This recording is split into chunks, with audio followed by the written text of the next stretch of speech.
哥林多前書第6章，在你哋中間，信徒彼此爭論嘅事，勇敢過到無信主嘅法官面前去呢？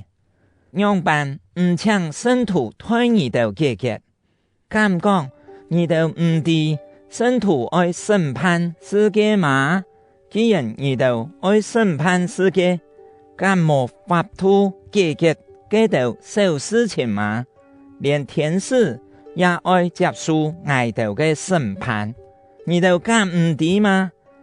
還愛是講世間嘅事情嗎？既然係這樣，那係有爭論嘅事，你哋樣辦做得去求這道教會無看重嘅人來處理呢？實在很見笑哦！敢講你哋當中無一個有智慧嘅人，好替信徒解決紛爭嗎？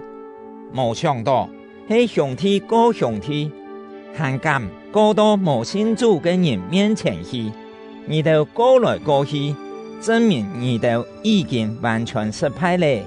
本人冤枉，做乜嘅唔甘願，失去有乜嘅相關呢？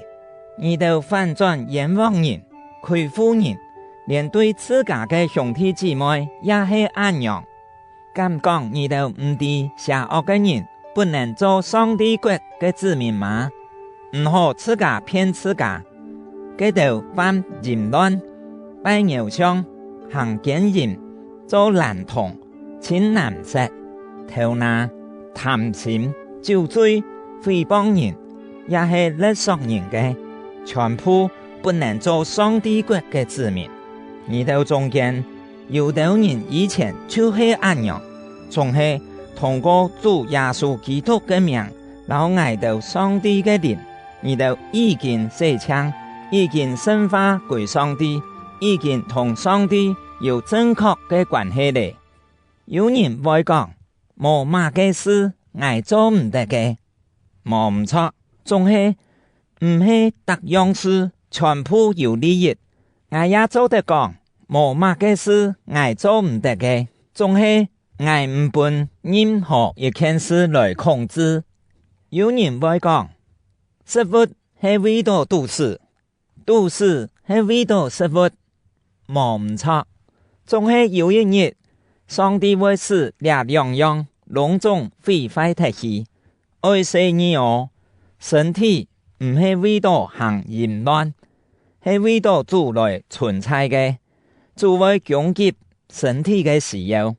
上帝已經使主對死復活，佢也愛用自家嘅大能本愛到復活。你哋敢唔知你哋嘅身體係基督嘅肢體嗎？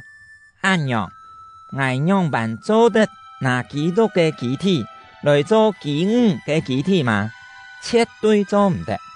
你哋也一定愛知，同基恩結連嘅，就是同佢相做一體。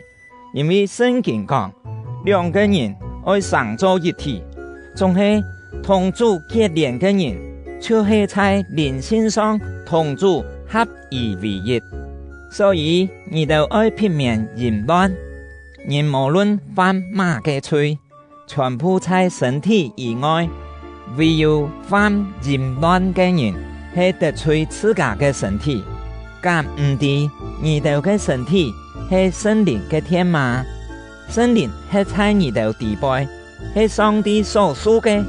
你哋唔係屬自家，係屬上帝，因為你哋係佢親貴買來嘅，所以你哋要用身體來榮光上帝。